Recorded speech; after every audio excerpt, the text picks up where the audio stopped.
Hello students, presently हम रे optic study कर रहे हैं।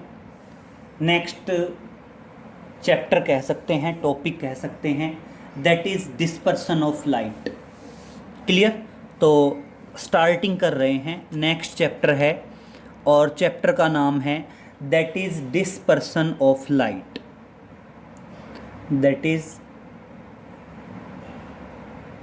Dispersion of light. बेटा डिस्पर्सन ऑफ लाइट क्या है? बेसिकली प्रिज्म में से पास होने के बाद रे ऑफ लाइट 7 कलर्स में डिस्ट्रीब्यूट हो जाती है according to the pattern VIBGYOR, and that particular effect is known as dispersion of light. देखिए हम 3 चीज़ें पढ़ चुके हैं, that is reflection of light जो मिरर में होता है, रिफ्रैक्शन ऑफ लाइट जो लेंस में था, और अभी स्टडी कर रहे हैं डिस्पर्सन ऑफ लाइट जो किस में होगा, प्रिज्म में होगा। लेकिन स्टेप बाय स्टेप पढ़ेंगे। डिस्पर्सन ऑफ लाइट को पढ़ने से पहले मैं एक क्वेश्चन करा रहा हूँ, what is angle of deviation and calculate angle of deviation for the prism. हम बात कर रहे हैं what is angle of deviation,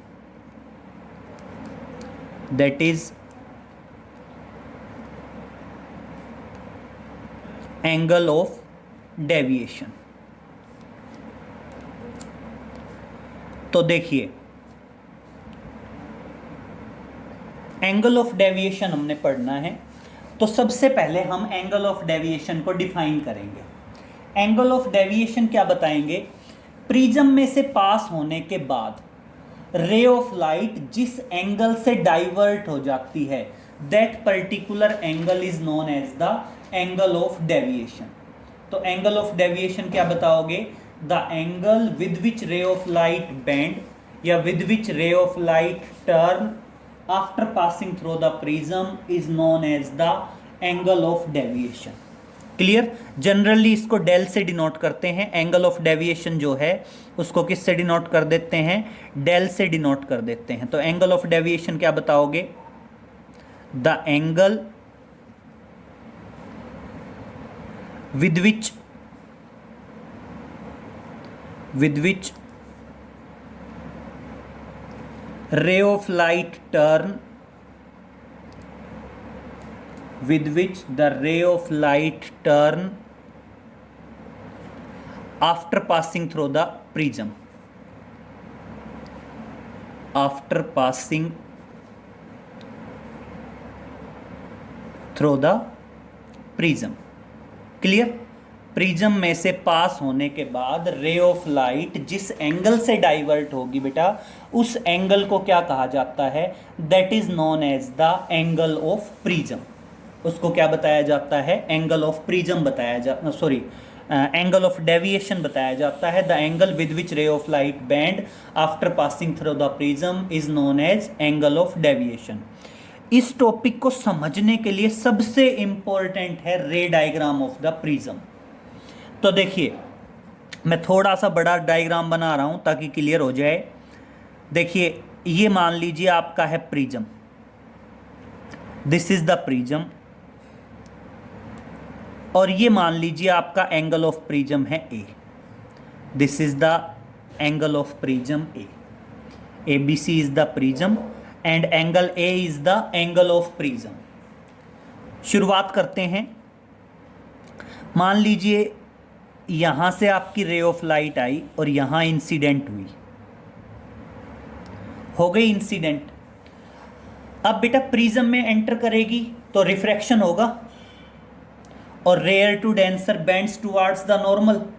तो मैं सबसे पहले क्या ड्रा कर रहा हूं? नॉर्मल ड्रा कर रहा हूं। इस पॉइंट पे मैंने क्या ड्रा करना पड़ेगा? नॉर्मल ड्रा करना पड़ेगा। तो ये लो, इस पॉइंट पे मैं नॉर्मल ड्रा करता हूँ and let this be the normal. ठीक है? अब बेटा rare to denser bends towards the normal, bend हो गई रे। मान लीजिए ये पॉइंट है L, this is the point L। Clear? अब क्या था? एग्जिट होगी तब फिर रिफ्रैक्शन होगा, यहाँ पे हमें फिर नॉर्मल ड्रा करना पड़ेगा। और देखिए मैं यहाँ पे फिर से नॉर्मल ड्रा कर रहा हूँ यहाँ पे मैं फिर से नॉर्मल ड्रा कर रहा हूँ, मान लीजिए दोनों नॉर्मल यहाँ पे मिल गए। और बेटा denser to rare, prism air, denser to rare में क्या होगा बेटा, अवे फ्रॉम द नॉर्मल, और रे इधर बेंड हो जाएगी। क्लियर? तो रे इधर डाइवर्ट हुई ऐसे, फिर इधर डाइवर्ट हुई ऐसे। अब अगर मैं बात करूं तो हमारी रे एक्चुअल में तो जानी चाहिए थी सीधी, रे एक्चुअल में तो कहां जानी चाहिए थी, स्ट्रेट जानी चाहिए थी, लेकिन हमारी रे एक्चुअल में गई इधर। तो बेटा ये जो एंगल है, this angle is the angle of deviation. ये जो एंगल है, ये एंगल क्या है आपका, एंगल ऑफ डेविएशन है। क्लियर? रे जानी चाहिए थी इधर और इतनी बैंड होके इधर चली गई, and this is the angle of deviation. Clear? The angle with which ray of light bend या turn after passing through the prism is known as angle of deviation. और अब मैं इस एंगल ऑफ डेविएशन को calculate करना चाह रहा हूं। प्रिज्म का रिफ्रैक्टिव इंडेक्स मान लीजिए म्यू। बेटा इस पॉइंट को, जो नॉर्मल पहला ड्रा हुआ, इस पॉइंट को मान लीजिए एल, और ये जो दूसरा पॉइंट है इस पॉइंट को मान लीजिए एम, और इस पॉइंट को अज्यूम कर लीजिए पी, एंड ये पॉइंट अज्यूम कर लीजिए ओ। अब मैं सिंपल पे आता हूं। यस, क्लियर करिए, ये एंगल ऑफ इंसिडेंस और ये आपका एंगल ऑफ रिफ्रैक्शन,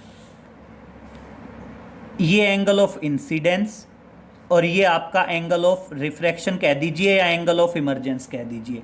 तो किसी में तो इसको आई माना हुआ है और इसको माना हुआ है ई, एंगल ऑफ इंसिडेंस और एंगल ऑफ इमर्जेंस ई। बाकी मैं इसको मान लेता हूं I1 और इसको मान लेता हूं I2। क्लियर? बेटा इस एंगल को मान लेते हैं दैट इज R1, और बेटा इस एंगल को मान लेते हैं दैट इज R2। दो एंगल हो गए, this is angle R1 and this is angle R2। Clear? चाहो तो थोड़ा बड़ा लिख लेना बाहर, एंगल R1, और ये वाला जो एंगल है ये एंगल क्या हो गया, R2 हो गया। आया समझ में यहां तक? अब सिंपल है बेटा, जिसको रे डायग्राम क्लियर हो गया उसको समझ में आ जाएगा, जिसको रे डायग्राम नहीं आया समझ में उसके लिए ये चीज़ कॉम्प्लिकेटेड रहेगी हमेशा। तो इसलिए मैं रे डायग्राम एक बार फिर से रिपीट कर रहा हूं। रे डायग्राम क्या था समझिए, बड़ा सा प्रिज्म, रे आई, यहां पे नॉर्मल ड्रा हुआ, बैंड हो गई रे, यहाँ पे मैंने फिर से नॉर्मल ड्रा किया, बैंड हो गई रे। एंटर करते वक्त, एग्जिट करते वक्त जानी चाहिए थी इधर, गई इधर। This is the angle of deviation. इस एंगल को मान लेते हैं I1, इस एंगल को मान लेते हैं R1, इस एंगल को मान लेते हैं R2, और इस एंगल को मान लेते हैं I2। ये पॉइंट P, ये L, ये पॉइंट M, और ये पॉइंट O, और ये एंगल ऑफ प्रिज्म है ए। बस रे डायग्राम याद हो अच्छे से, और प्रिज्म का रिफ्रैक्टिव इंडेक्स मान लेते हैं म्यू। तो करें शुरुआत आगे। यस, तो डेरिवेशन शुरू करते हैं। डेरिवेशन शुरू में सबसे पहले यहीं से बात करते हैं बेटा। समझिए, अगर दो एंगल क्रॉस में हैं, यस क्लियर करें,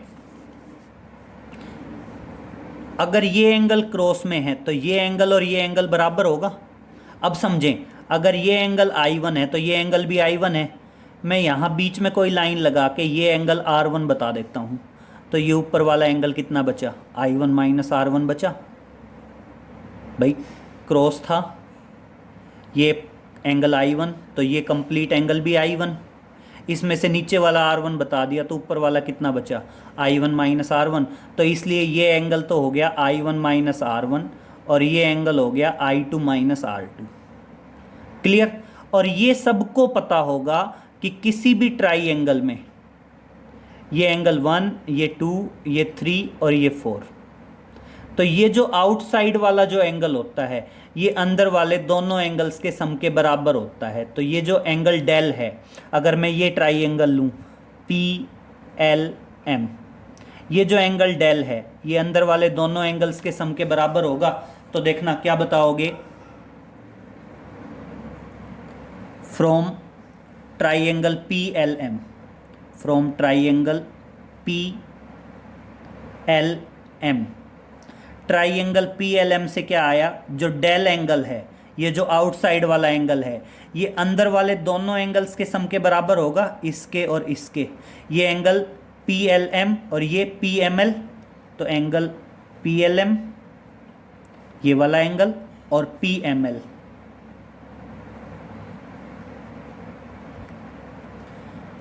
क्लियर।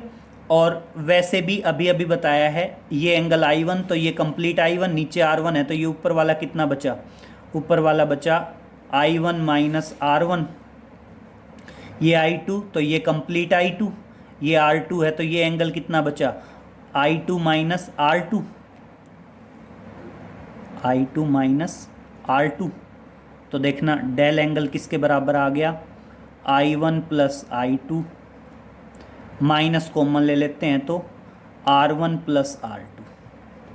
इसको मैं मार्क कर रहा हूँ इक्वेशन नंबर 1। क्लियर। इसको मैं मार्क कर रहा हूँ इक्वेशन नंबर 1। अब नेक्स्ट पे चलते हैं बेटा। नेक्स्ट बात करते हैं, कंपेयर करते हैं एक बार ट्राइंगल को और एक बार बात करते हैं बेटा क्वाड्रिलेटरल की। ठीक है, दोनों को कंपेयर करेंगे, ट्राइंगल को भी कंपेयर करेंगे और क्वाड्रिलेटरल को भी कंपेयर करेंगे। यस, तो चलिए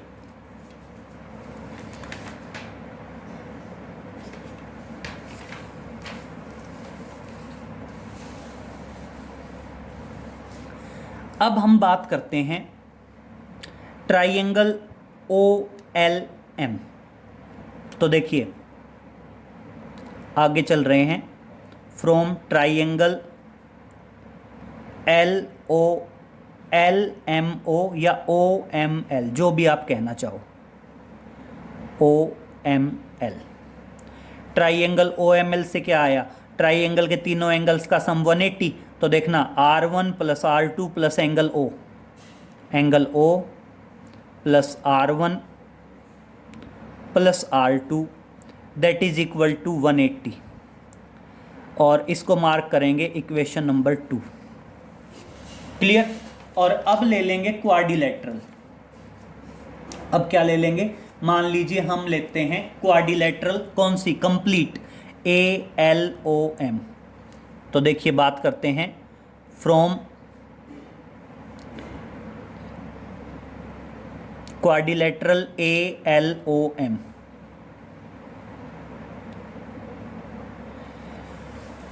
बेटा क्वाड्रिलेटरल के चारों एंगल्स का सम कितना आएगा, 360 आएगा।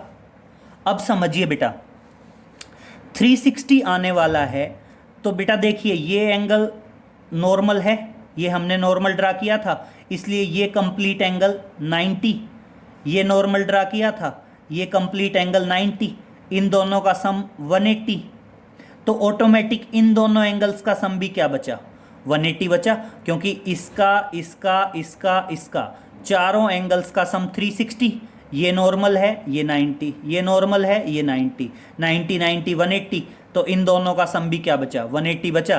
तो ए क्या है, एंगल ऑफ प्रिज्म, ओ क्या है, एंगल ओ। तो angle O plus angle of prism that is equal to 180। Equation number 3, दोनों को कंपेयर कर दो, that is comparing equation 2 and 3। बेटा इक्वेशन 2 और 3 को कंपेयर कर रहे हैं, 2 और 3 को कंपेयर करेंगे तो देखना 180 की जगह 180, एंगल ओ की जगह एंगल ओ। तो आपका जो एंगल ऑफ प्रिज्म है ए, वो एंगल ऑफ प्रिज्म किसके बराबर आएगा, R1 प्लस R2 के बराबर आएगा। क्लियर।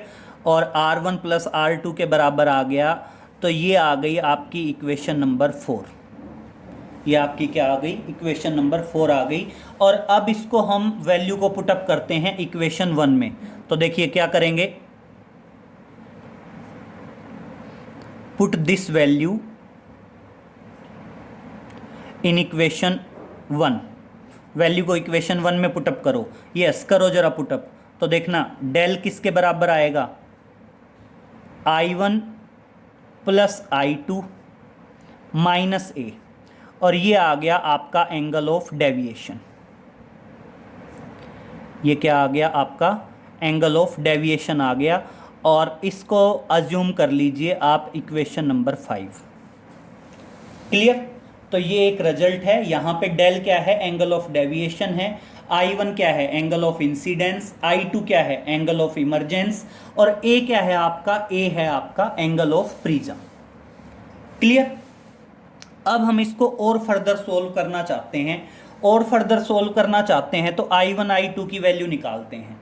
और इसके लिए हम क्या करेंगे? स्नेल्स लॉ लगाएंगे, एक बार पॉइंट L पे और एक बार पॉइंट M पे। तो करो जरा। तो देखिए, applying Snell's law at point L। तो चलो करते हैं। Applying Snell's law at point L। Point L पे स्नेल्स लॉ लगाएंगे तो देखना क्या आएगा? Sine I1 upon sine R1 is equal to mu. यही हुआ। अब देखिए, अगर आप कह दें if angles are very small, मान लीजिए आप कहते हैं आपके जो एंगल्स हैं वो एंगल्स क्या हैं बेटा? वेरी स्मॉल हैं। अगर एंगल्स वेरी स्मॉल हैं तो उस टाइम पे sign I1 nearly equal to होगा I1 के, और आपका जो साइन R1 है वो नियरली इक्वल टू होगा R1 के। और देखना इक्वेशन क्या बन जाएगी आपकी? इक्वेशन बन जाएगी I1 upon R1 is equal to mu. Clear? और I1 किसके बराबर आ जाएगा? म्यू R1 के बराबर आ जाएगा। क्लियर? और इसी तरह आप स्नेल्स लॉ अप्लाई करो पॉइंट M पे। Similarly applying Snell's law at point M,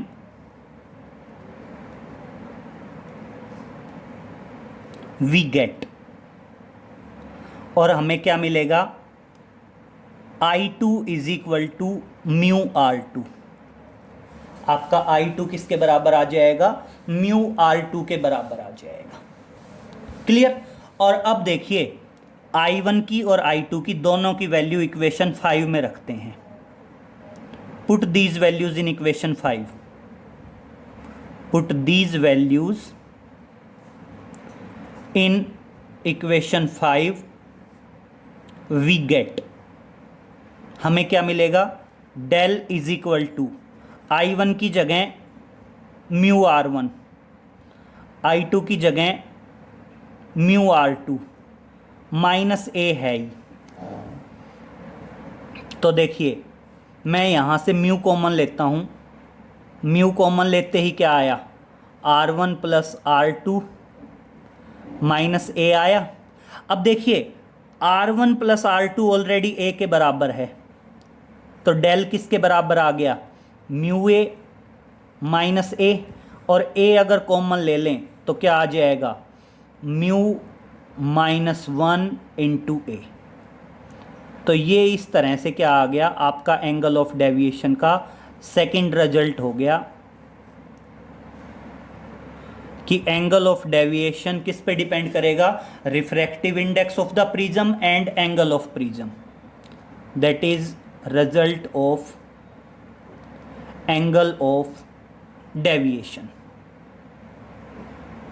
ये आपका क्या आ गया? एंगल ऑफ डेविएशन आ गया। Clear? This is the result of angle of deviation and this is also the result of angle of deviation.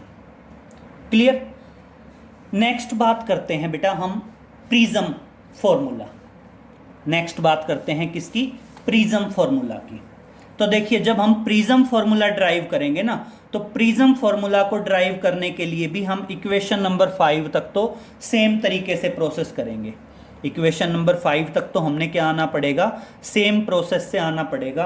तो देखिए, next बात करते हैं, सेकंड पे आते हैं, रिपीट हो जाएगा एक बार।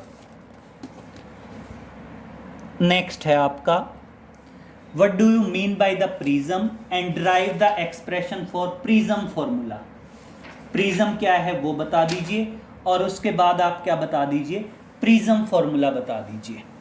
क्लियर? तो देखिए बात करते हैं, that is prism.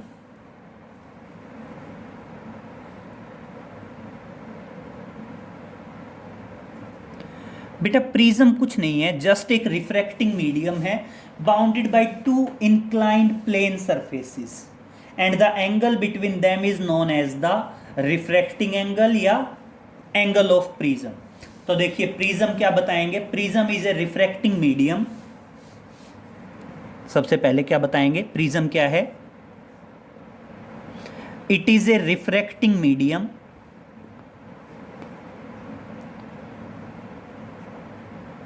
it is a refracting medium bounded by two plane inclined surfaces, bounded by two plane inclined surfaces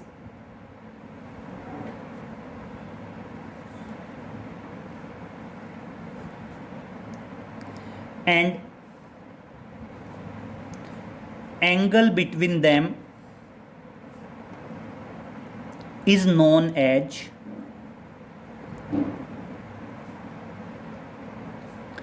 refracting angle of prism, that is refracting angle of prism या angle of prism या known as angle of prism. Clear? तो prism just एक simple क्या है बेटा, refracting medium है जो दो इंक्लाइंड सरफेस से बाउंड होता है, और ये दोनों इंक्लाइंड सरफेस क्या होते हैं बेटा, एक दूसरे के साथ कुछ एंगल पे इंक्लाइंड होते हैं and that is known as angle of prism. मान लीजिए ये क्या है, आपका फर्स्ट इंक्लाइंड सरफेस है, और ये मान लीजिए क्या है, आपका सेकेंड इंक्लाइंड सरफेस है, और दोनों के बीच में जो एंगल है that angle is known as the angle of prism. अब हम बात कर रहे हैं, जैसे हमने मिरर फॉर्मूला ड्राइव किया, लेंस फॉर्मूला ड्राइव किया, उसी तरह अब आएगा आपका प्रिज्म फॉर्मूला। तो देखिए सेम पैटर्न पे चलेंगे, जो रे डायग्राम अभी अभी पढ़ा, क्या बताना, रे आएगी, क्या ड्रा करेंगे बेटा, नॉर्मल ड्रा करेंगे। तो देखिए मैं इस सरफेस पे नॉर्मल ड्रा कर रहा हूं, दिस इज द नॉर्मल, यहां से रे बेंड हो गई, यहां पे अगेन नॉर्मल,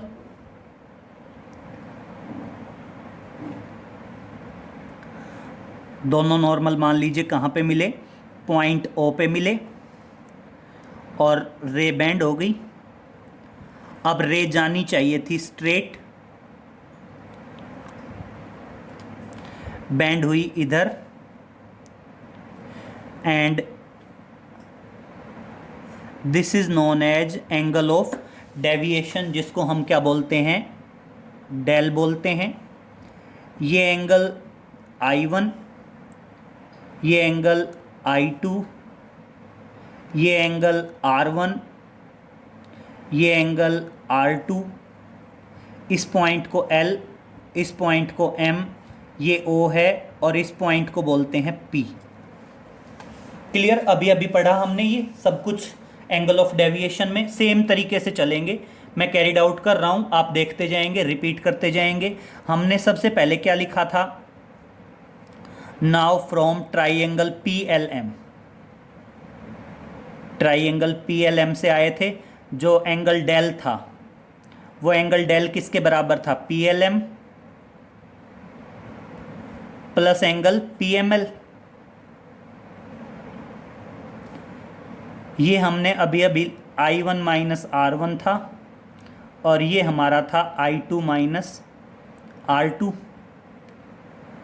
I1 I2 को इकट्ठा कर दिया था, और R1 R2 को इकट्ठा कर दिया था, मार्क कर दिया था इक्वेशन 1। फिर हमने एक बार ट्राइंगल ली OML, या जो भी LMO जो भी कहना चाहो, तो देखना क्या था, from triangle OML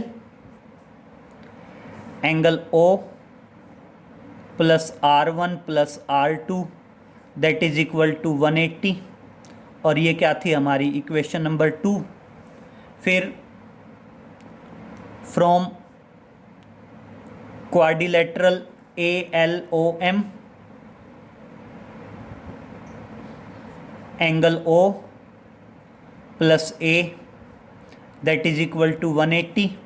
equation number 3, दोनों को कंपेयर किया,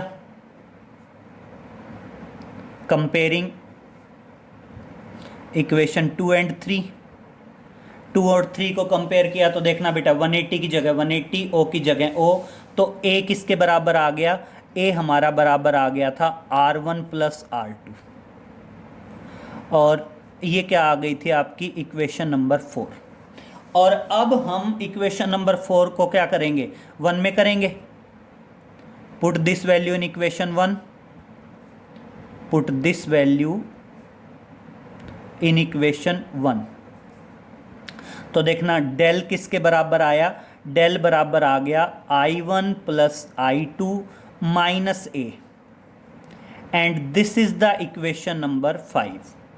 तो देखिए जब हम प्रिज्म फॉर्मूला ड्राइव करेंगे तो इक्वेशन नंबर 5 तक तो हम चलेंगे सेम पैटर्न से। इक्वेशन नंबर 5 तक तो हमारा क्या आएगा, सेम पैटर्न आएगा, बस आगे थोड़ा सा डिफरेंस होगा। वो डिफरेंस समझिए आप क्या होगा।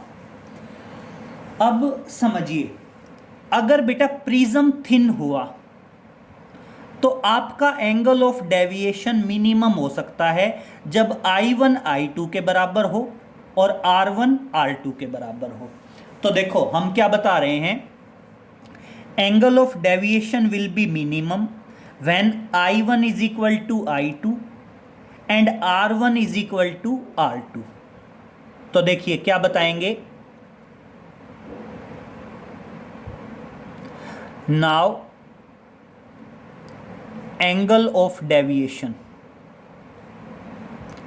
the angle of deviation will be minimum,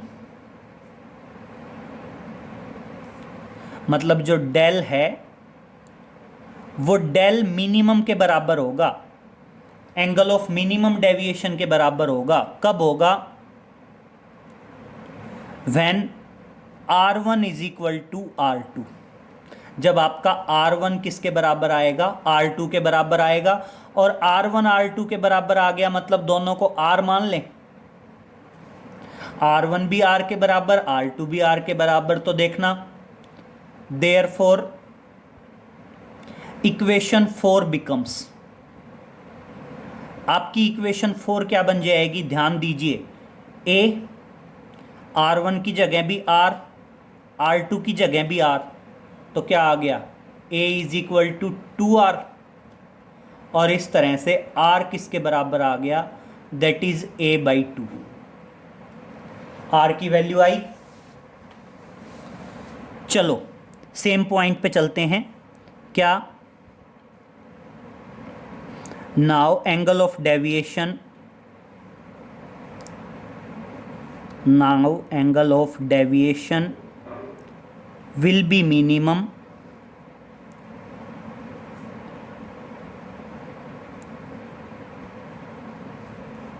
मतलब डेल जो है वो डेल मिनिमम के बराबर होगा।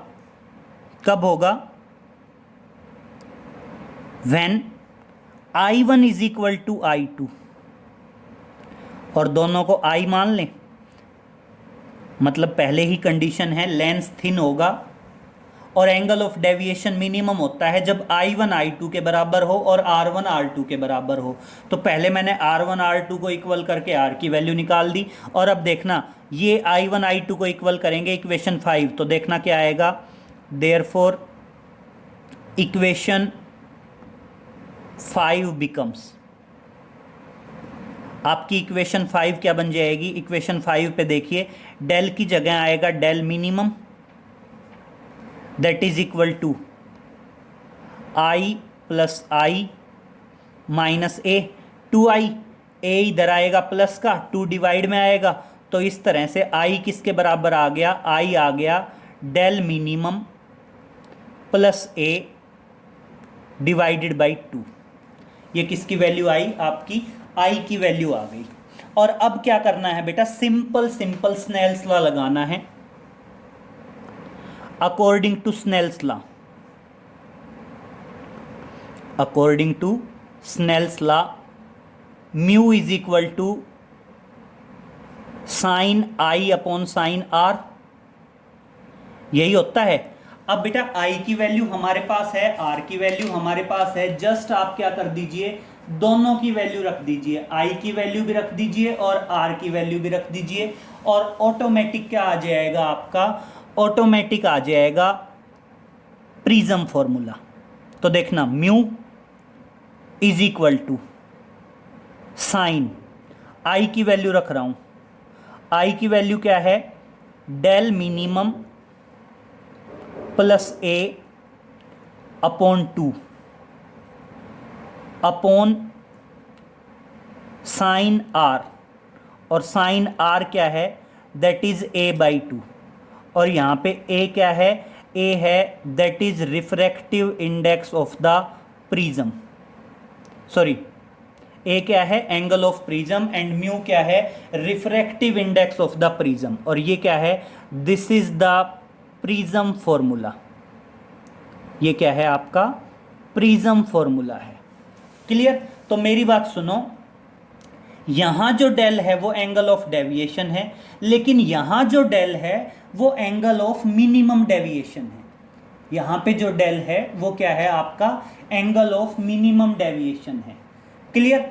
अगर मैं ये कहूं कि मैं एंगल ऑफ इंसिडेंस और एंगल ऑफ डेविएशन के बीच में ग्राफ ड्रा करना चाहूं, अगर मैं एंगल ऑफ इंसिडेंस और मैं डेविएशन के बीच में ग्राफ ड्रा करना चाहूं, तो वो ग्राफ कुछ इस तरह से आएगा बेटा।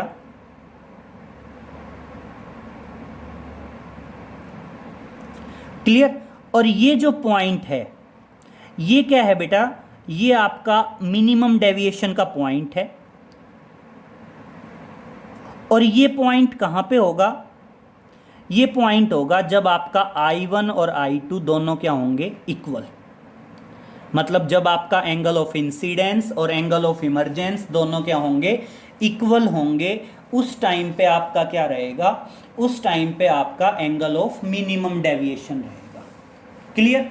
और अब हम बात करते हैं फाइनल आपका डिस्पर्सन ऑफ लाइट, जो हमने बताया था कि इस चैप्टर का नाम है। तो देखो 2 क्वेश्चन पढ़ चुके हैं, angle of deviation and expression for angle of deviation, second पढ़ा प्रिज्म एंड प्रिज्म फॉर्मूला, और अब बात करते हैं डिस्पर्सन ऑफ लाइट। तो देखिए नेक्स्ट है that is dispersion of light।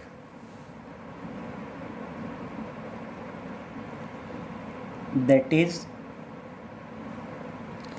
dispersion of light। Clear. तो सबसे पहले समझिए डिस्पर्सन ऑफ लाइट क्या बताएंगे, डिस्पर्सन ऑफ लाइट बताएंगे it is the process of splitting of white beam of light.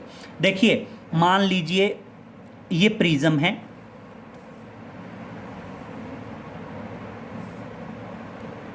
ठीक है। प्रिज्म में जब कोई व्हाइट रे ऑफ लाइट आके इंसिडेंट होती है, तो बेटा प्रिज्म में एंटर करते ही वो रे 7 कलर्स में डिस्ट्रीब्यूट हो जाती है। एंटर करते ही वो रे क्या हो जाती है बेटा, 7 कलर्स में डिस्ट्रीब्यूट हो जाती है, और सातों के सातों कलर आपके अलग अलग एंगल से डाइवर्ट होते हैं। मान लीजिए फर्स्ट,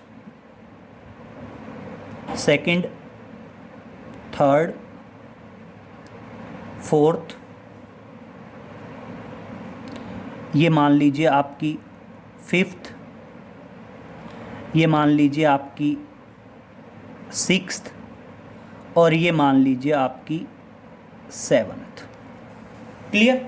7 कलर्स में डिस्ट्रीब्यूट हुए, और बेटा ये 7 कलर्स आपके विबग्योर पैटर्न के अकॉर्डिंग होते हैं। ये 7 कलर्स आपके क्या होते हैं, विबग्योर पैटर्न के अकॉर्डिंग होते हैं। विबग्योर पैटर्न के अकॉर्डिंग का मतलब क्या है, दैट इज विबग्योर, ठीक है। Violet, indigo, blue, green, yellow, orange और रेड, 7 कलर्स में इस तरह से डिस्ट्रीब्यूट हो जाना, इस प्रोसेस को क्या कहते हैं बेटा, this process is known as dispersion of light.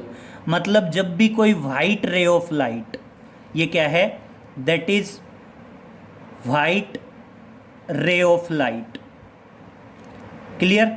जब आपकी वाइट रे ऑफ लाइट प्रिज्म में से पास होगी तो वो 7 कलर्स में डिस्ट्रीब्यूट हो जाएगी, और इस प्रोसेस को क्या कहा जाता है, डिस्पर्सन ऑफ लाइट कहा जाता है, क्लियर। तो क्या बताओगे, it is the process of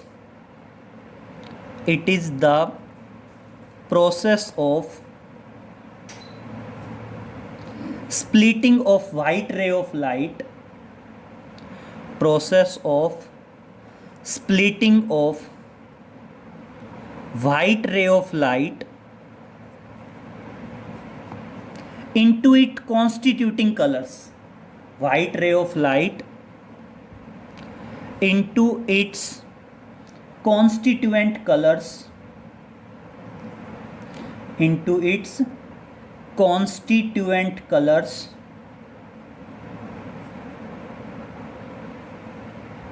into its constituting colors after passing through the prism, after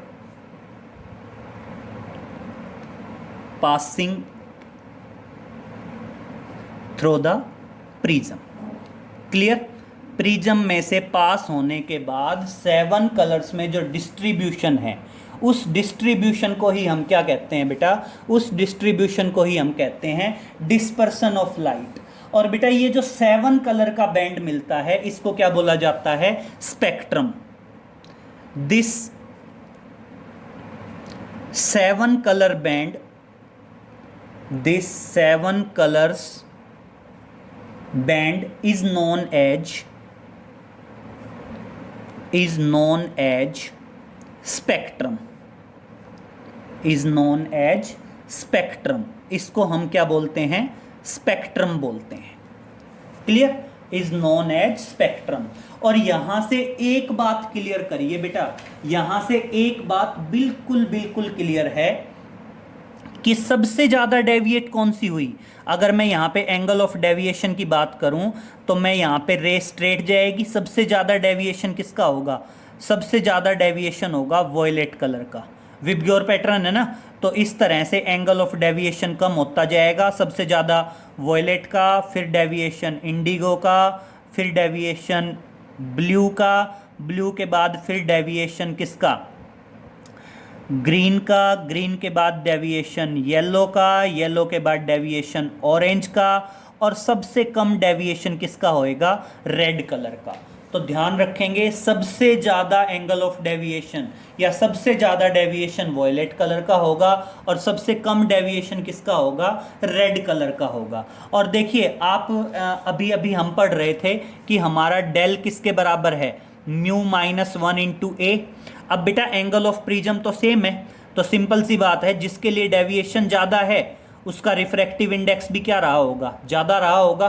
तो डेविएशन वॉयलेट का सबसे ज़्यादा है, इसलिए हम कह देते हैं कि वॉयलेट कलर के लिए प्रिज्म का रिफ्रैक्टिव इंडेक्स सबसे ज़्यादा होता है, और ये डिक्रीज होते होते सबसे कम जो रिफ्रैक्टिव इंडेक्स है प्रिज्म का सबसे कम रिफ्रैक्टिव इंडेक्स रेड कलर की लाइट के लिए होता है, ठीक है। और ऐसा हम इसलिए भी कह सकते हैं कि वेवलेंथ का जो कॉन्सेप्ट है, वेवलेंथ का कॉन्सेप्ट जस्ट अपोजिट होता है। वेवलेंथ वॉयलेट कलर की सबसे कम होती है, और बढ़ते बढ़ते सबसे ज़्यादा जो वेवलेंथ है, सबसे ज़्यादा वेवलेंथ आपकी रहेगी रेड कलर की।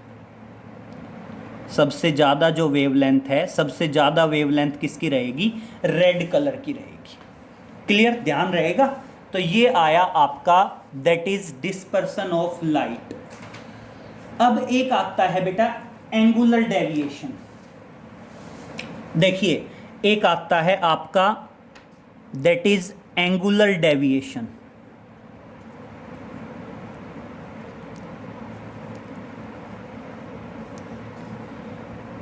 एंगुलर डेविएशन, बेटा कभी भी ध्यान रखना जो एंगुलर डेविएशन होगा ना, वो एंगुलर डेविएशन आपका डिफरेंस रहेगा। किस किस का डिफरेंस रहेगा?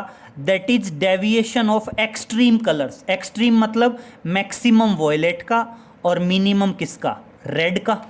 दोनों एक्सट्रीम कलर्स के अगर एंगल ऑफ डेविएशन का डिफरेंस निकाल दें तो उसको क्या कहा जाता है? एंगुलर डेविएशन कहा जाता है, क्योंकि सबसे ज़्यादा रेड का है। अगर देखो आप बेसिकली बात करें प्रिज्म में, ये मान लीजिए एंगल ऑफ प्रिज्म है ए, कोई रे ऑफ लाइट आई, वाइट रे ऑफ लाइट, तो बेटा सबसे एक्चुअल तो जानी चाहिए थी स्ट्रेट, तो सबसे ज़्यादा जो डेविएशन होता है ना, सबसे ज़्यादा डेविएशन होता है वॉयलेट कलर का और सबसे कम डेविएशन होता है रेड कलर का। क्लियर? सबसे ज़्यादा जो डेविएशन होगा, सबसे ज़्यादा डेविएशन होगा वॉयलेट कलर और सबसे कम डेविएशन होगा रेड कलर। अगर आप एंगल ऑफ डेविएशन की बात भी करें तो देखिए एंगल ऑफ डेविएशन मिनिमम होता है रेड कलर का और मैक्सिमम होता है आपका वॉयलेट कलर का। और अगर दोनों का आप डिफरेंस निकाल दें तो वो क्या आ जाता है? एंगुलर डिस्पर्सन आ जाता है। तो देखिए आप जैसे ये कहते हैं कि डेल इज इक्वल टू, इसको 1 कह दीजिए, तो देखिए आप क्या कहेंगे? डेल वी किसके बराबर आ जाएगा? Mu V violet colour minus 1 into angle of prism. Del R किसके बराबर आ जाएगा? Mu R minus 1 into angle of prism.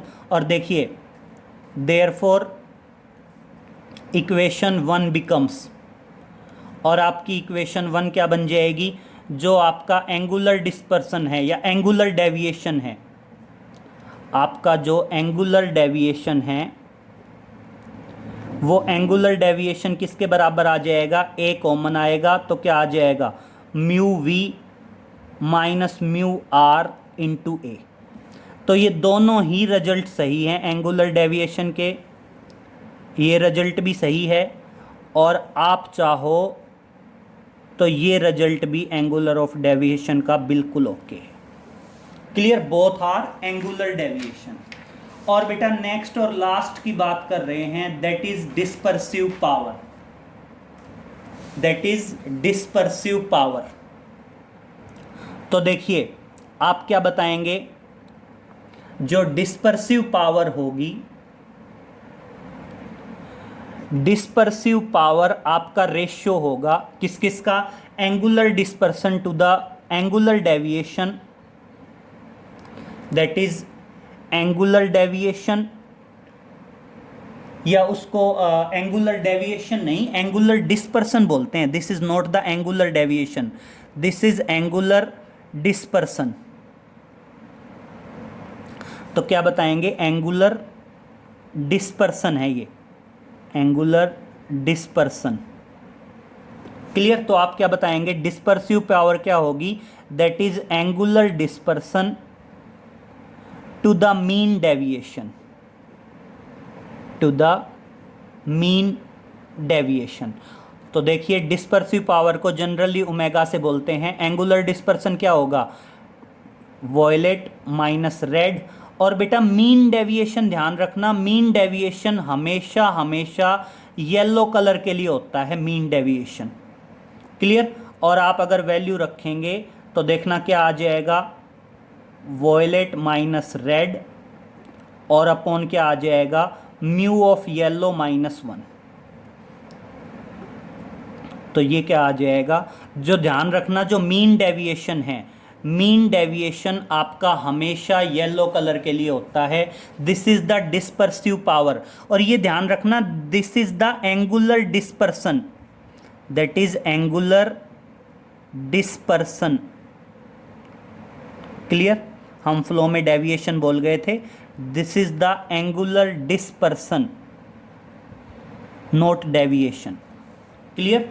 That is angular dispersion. ध्यान रहेगा, एंगुलर डिस्पर्सन क्या है? जस्ट रेशियो है दोनों एक्सट्रीम कलर, उनके डेविएशन का डिफरेंस, वॉयलेट माइनस रेड। तो इतना करेंगे बेटा, और प्रिज्म वाला लगभग अपना कॉन्सेप्ट कंप्लीट होता है। नेक्स्ट लेक्चर में हम कुछ न्यूमेरिकल्स करेंगे प्रिज्म पे। Okay, thank you.